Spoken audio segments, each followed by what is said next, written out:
बुंखादों आं स्टार्ट खालामबाय राजीब बांगाला जेब्ला स्टार्ट खालामो अब्ला रायजो राजाखौ बोनायनि अब्ला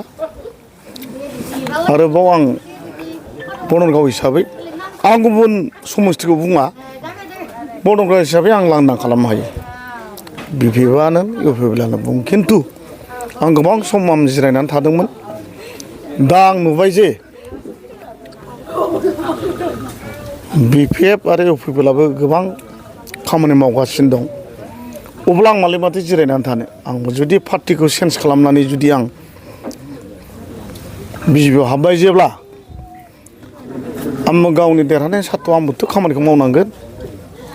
आं रावबो पार्टिखौ आं दुसिया बिपिएफखौ दुसिया इउपिएफखौ आं दुसिया नंगौ बे बिथांमोना दिनै फैदों गासिबो बिपिएफनिनो कर्मिजोबमोन बिथांमोना आंखौ भट होनानै देरहासार खालामदों दा बिथांमोना दिनै आंजों फैनानै जयन खालामफैफिनदों दा बेफोरखौ नायनानै आं नुबाय जे बिथांमोनाबो दिनैसिम आंखौ बावाखै दिनैसिमबो आंखौ मोजां मोनो आरो बिसास दं बे हिसाबै बिथांमोना दिनै आंजों फैनानै क'क्राझार शान्तिनगर प्राइमारिनिफ्राय बिथांमोना 1 नम्बर वार्डनिफ्राय बिथांमोना नुजाफैदों जिखुनु पार्टियाव थाया माने रायजोनि डेभेलपमेन्टखौ आं मावनांगौ दा जोंहा बड'लेण्ड बिथोन नायबाय थारला जों नांगौ जाबा जोंनो दा डेभेलपमेन्ट जोंनि इयुन जेनेरेसना जाहाथे बयबो मोजां बिजनेस मोजां बेफारि साख्रि बाख्रि मोननो हायो उन्नति जायो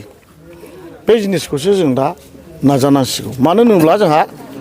आन्दलना जोबथ'बाय अब्ला गैथ'वाब्ला जोङो दसे सम जोङो गोदोबो जों जिरायबोदों बिसि समाव जों जिरायथ'नांगौ बिटिसि उनावबो जों जिरायथ'नांगौ बिनि उनाव बिटिआर सुक्ति जाबाय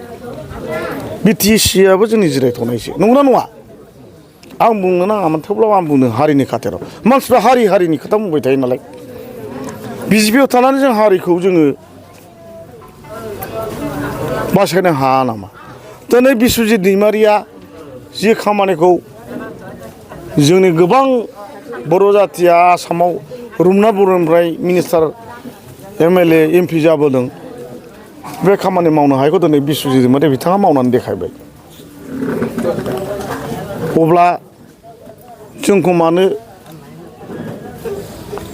हारिनि हांगार होननानै बखिनो नागिरो जोंहा बिदि बिखाया हारिनि थैया जोंना नाफामनि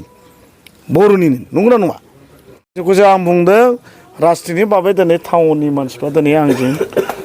65 जन जयनिं जाफैदों आरो आं बुंगोन क'क्राझार शान्तिनगर 1-2आव 80% बिजेपि जाजोब्बाय होननानै नोंथांमोननि खोथा बुंदों एकदम सैथो थेंक इउ